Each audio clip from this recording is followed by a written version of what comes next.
오늘 질문 순서를 바꾸게 됐는데 바이든 날리면 이어서 또 계엄은 했지만 경고용이라는 멘트에 이어서 엄청난 인터넷 밈이 유행할 것 같습니다.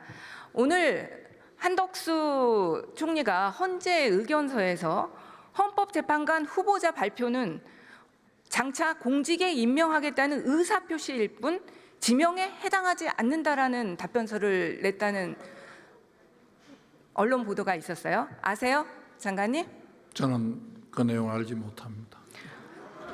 그것도 참 문제네요. 법무부 장관이 정부가 수행하는 이런 소송에 관여해야 되는 거 아닙니까? 당연히 좀 알고 있어야 되시는 거 아니에요? 의원님 말씀이 일리가 있습니다만 제가 그 법무부에서 그 의견을 냈다는 이야기를 못 들었고 보고도 받지 못했습니다. 대통령의 법무부 최고의 참모이시잖아요. 그것 자체가 이 정부의 한계를 적나라하게 드러낸다고 봅니다. 그러면 이 내용에 대해서 어떻게 생각하십니까? 저는 도저히 법조인으로서도 이해할 수가 없습니다. 공직에 임명하겠다고 발표하는 것이 지명이지 지명이 아닙니까? 임명과 다르다는 취지 아니신가 생각이 됩니다. 아직 청문회 지명을 분명히 법적으로 지명을 얘기했으니까요. 지명과 임명하겠다는 의사 표시가 어떻게 다릅니까? 설명 좀 해주세요. 의원님 죄송하지만 네. 제가 그 문건을 정확하게 보지를 못한 상태에서 제 추측만으로 말씀드리는 건 적절하지 않고 필요하면 제가 청에 복귀한 후에 내용을 보고 의원님께 보고 드리도록 하겠습니다. 아니 이거 명확하게 이렇게 나온 거기 때문에 이거에 대한 의견을 저는 말씀해 주시는 것이 맞다고 봅니다. 지금 제가 보지를 못했으니까요. 네, 좋습니다. 정말 말도 안 되는 개변인데요. 더욱이나 더 웃긴 것이 PPT 떼어주세요.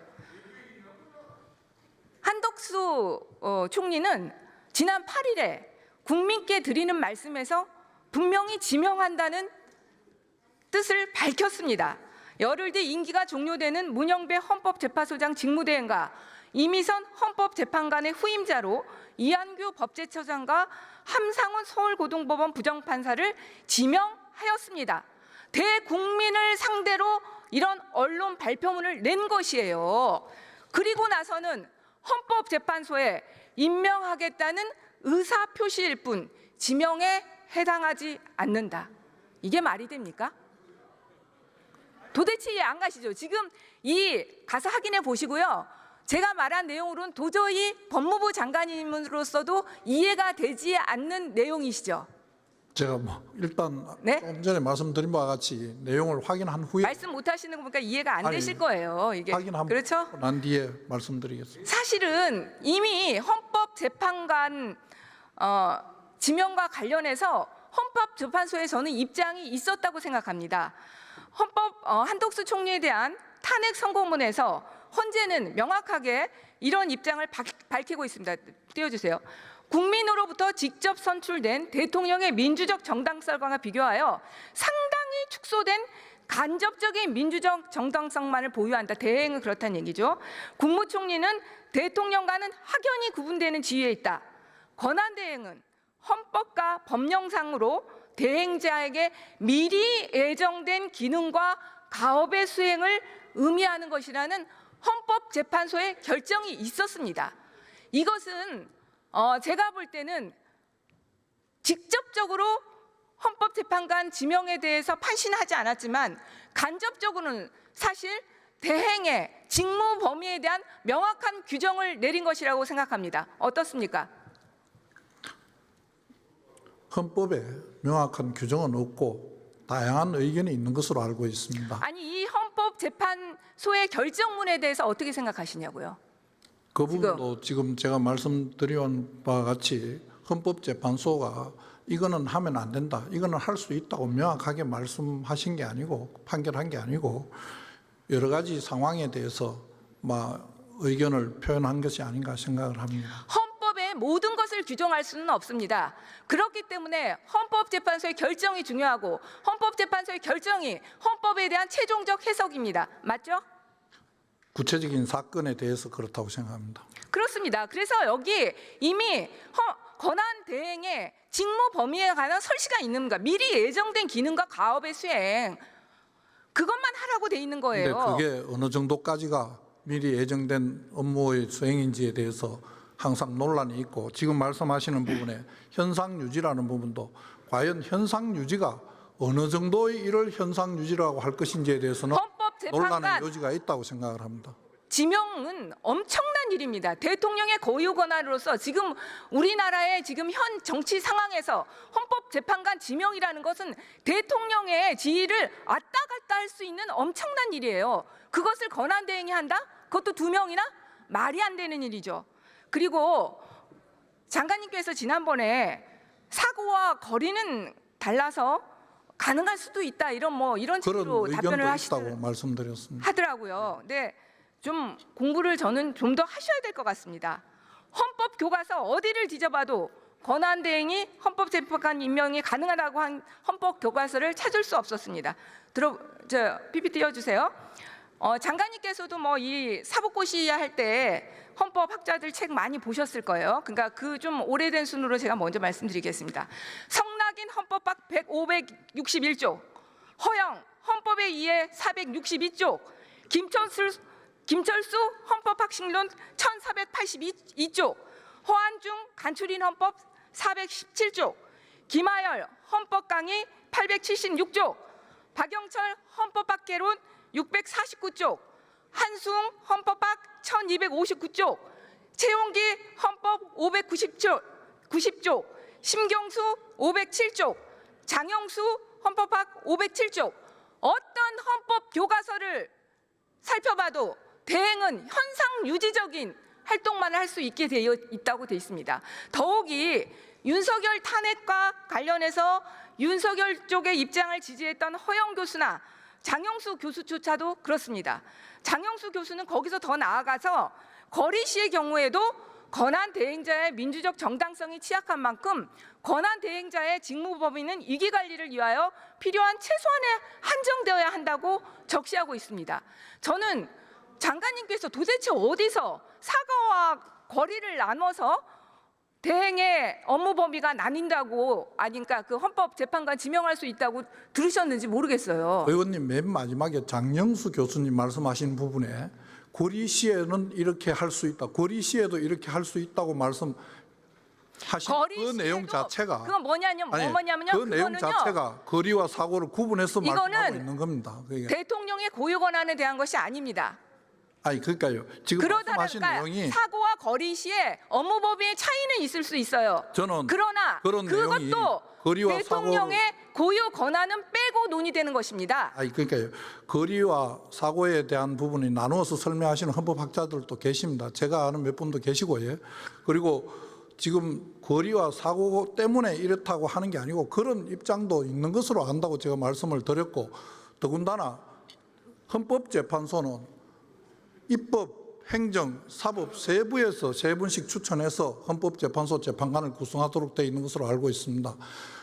국가 수반으로서 하는 부분은 입법과 사법부에 추천한 사람을 임명하는 내용이고, 그 외에 행정부 몫으로 하는 것은 반드시 대통령 자격으로 하는 것이라기보다는 행정부 수반으로서의 역할도 있는 것이다. 제가 그렇게 말씀드린 바가 있습니다. 대통령의 고유 권한입니다. 지금 법무부 장관님께서 좀 더 헌법을 저는 공부하셔야 된다고 생각합니다. 저는 헌법재판소의 결정이 오늘이나 어제 내려질 수도 있었다고 생각했어요. 그런데 안 내려지더라고요. 그래서 왜 안 내려지나 궁금했는데 오늘 이 답변서의 내용을 보니까 이해가 가더라고요. 윤석열 탄핵 사건에서도 말도 안 되는 절차적인 요건과 이런 것들을 주장을 해서 그것을 헌법재판소에서 다 다루다 보니까 시간이 걸렸습니다.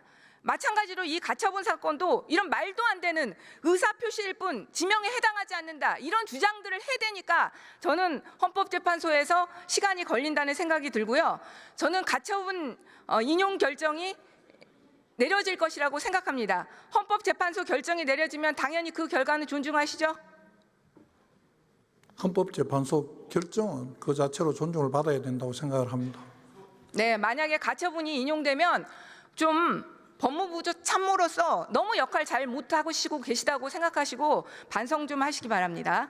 저도 저 역할을 할 수 있게 권한 정지를 안 시켜주셨으면 한 4개월 동안 열심히 했었을 텐데 저 너무 억울했습니다. 근데 장관님 정말 그 말하실 자격은 없다고 봐요. 내란죄와 관련해서도 아니 제가 무슨 내란을 했습니까? 아니요. 그러니까 제가 얘기한 건 내란죄 가담 여부를 떠나서요.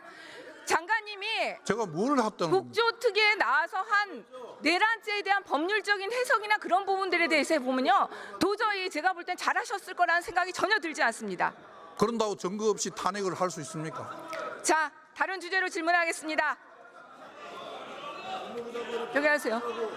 대통령한테 얘기를 했어야죠. 법무부 참모로서의 역할 너무 못하셨다고 생각하고요. 자, 그다음에 윤석열 전 대통령은 지금 내란죄 말고도 범죄 종합 세트입니다.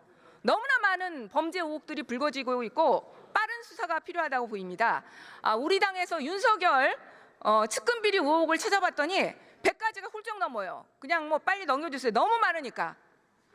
근데 이 중에서도 공직선거법과 관련해서는 빠른 수사가 필요하다고 생각합니다. 왜냐하면 공소시효가 지금 4개월 정도밖에 남지 않았어요. 그건 동의하시죠? 예. 네, 4개월 전에 이 공직선거법 빨리 끝내야 됩니다. 근데 그 공직선거법과 관련해서 너무 또 여러 가지 사건이 있어요. 지금 명태균 게이트 관련해서 공천 개입과 정치자금 문제가 있고, 주가 조작, 도이치모터스 주가 조작 관련 허위사실 공표 문제, 그리고 불법 등록되지 않은 불법 선거 캠프 문제가 그렇습니다. 보통 우리가 공직선거법 수사할 때 신고되지 않은 선거사무소 운영이 밝혀지면 당선 무효용이 내려지죠. 보통 일반적으로요. 그거 제가 다 찾아봤어요. 양형에 장관님. 대해서 제가 뭐 일률적으로 말씀드리는 수사해 보셨잖아요. 이중 사무 등록수도는 굉장히 공직선거법에서도 중대한 범죄입니다. 그렇죠? 선거법에 중요하지 않은 내용은 없습니다. 양형 찾아보세요. 그것도 다 당선 무효용이 내려지는 사건입니다. 그런데 강남 에아랑 건물에서 불법 캠프가 차려졌다는 사실은 장관님도 보도를 통해서 보셨죠? 그런 논란이 있는 것으로 알고 있습니다. 잘 아실 거예요. 왜 그러냐면 이게 정상명 검찰총장 사이 건물 아닙니까? 근데 장관님이 모르신다는 게 말 되겠어요? 잘 많이 아실 것 같은데. 왜 반드시 제가 안다고 생각하신지. 아니, 검찰총장 사이 그건 우리 법조계에서는 다 사실 알잖아요. 지금 건물주 김방흥, 김용식은 선거 당시 윤석열에게 1,000만 원 고액 후원했고, 또 김용식은 윤석열 결혼지대 했던 정상명 전 검찰총장의 사이입니다. 대선 이후에 김용식은 인수위 비서실을 근무했고, 김방은은 청와대 관리활용 자문단 위원으로 이촉했습니다. 이 사건은 수사가 어렵지 않습니다. 지금 너무 많은 증거가 이미 쌓여 있습니다. 결정적으로 윤석열의 절친 이철우 교수, 아주 절친이죠. 나도 강남마랑 사무실에 대해서 여러 번 또 여러 명의 얘기 들었다. PPT 띄워주세요. 이미 인터뷰를 했습니다. 네. 그리고 이준석 의원이 이 사무실에 오라는 윤석열의 메시지를 받았답니다. 그리고 중요한 것은 지금도 그 문자를 보관하고 있다고 합니다. 수사가 어렵지 않습니다. 이 관련자들, 너무나 이 사무실에 드나든 관련자들이 많기 때문에 수사 시작하면 저는 이 불법 선거사무소는 바로 밝힐 수 있다고 생각합니다. 수사 빨리 하시겠습니까? 검찰이 꼭 자기들이 갖고 있는 수사권 범위 내에서 신속하게 진행할 것으로 생각하고 있습니다. 그리고 상관이 그 신고 내역에도 보면 이 선거사무소는 신고돼 있지 않아요. 그러니까 빨리 수사할 수 있고요. 그다음에 주가 조작 관련해서도 이미 검찰에서 김건희 모녀가 도이치로 23억 수익 냈다고 발표했죠. 아시죠? 그거는 수사 보도 자료 내용에 있는 내용들은 다 알려져 있는 것으로 알고 있습니다. 그러니까 장관님도 아시잖아요. 예? 장관님도 아시죠? 23억을 수익 냈다고 검찰에서 이미 발표했습니다. 그런데 윤석열 대통령은 그 당시에 가논클럽 토론회에서 손해났다 이렇게 전 국민을 상대로 얘기했고, 또 경선 토론회에서도 한 4달 정도 맡겼는데 손실났다 이렇게 얘기했습니다. 그리고 제 기억에는 통장까지 들고 나와서 언론에서 손해났다 이렇게 했던 기억이 있습니다. 너무나 증거가 명확한 사건입니다. 이거는 불러서 수사하면 바로 더 이상 수사할 것도 없어요. 불러서 조사하고 기소하면 되는 사건이에요. 23억이라고 보도자료에 있었는지는 제가 기억이 명확하지 않습니다. 그리고 지금 말씀하시는 그런 선거법과 관련된 부분은 검찰에서 공소시효가 넘어가기 전에 어떤 식으로든지 확인하고 수사해서 종결할 거라고 생각하고 있습니다. 장관님 보시기에도 증거관계 명백하죠. 그리고 명태균 게이트 관련해서 검찰로부터 정보 보고 명태균 관련해서 보고가 있었는데 저는 지금 의원님 잘 아시다시피 지금 이제 복귀해서 오늘까지 사무실 출근을 온종일 한 게 한 2, 3일밖에 안 됩니다. 이틀, 3일, 그다음에 하루는 여기 와 있고 이러다 보니까 그 내용을 정확하게 다 파악하지 못한 내용이 있습니다. 모자란다면 제가 다시 확인한 다음에 얼마든지 보고 드리겠습니다. 어떤 내용을 더 원하시는지 구체적으로 해주시면 예. 하나 이게 말씀드리면 지금 오세훈 시장과 비교해서 홍준표 전 시장 관련해서 조사가 전혀 진 적이 없습니다. 그런데 홍준표 관련해서 지금 홍준표 쪽에서 준 1억 원으로 김영선이 선거운동했다는 보도까지 지금 나온 상황입니다. 그런데 홍준표 전 시장은 지금 대구에서 수사 중이었는데요. 지금 이제 선거운동한다고 서울 나왔어요. 그러니까 저는 병 앞에서 같이 수사할 필요가 있다고 봅니다. 잘 검토해 주시기 바랍니다. 예.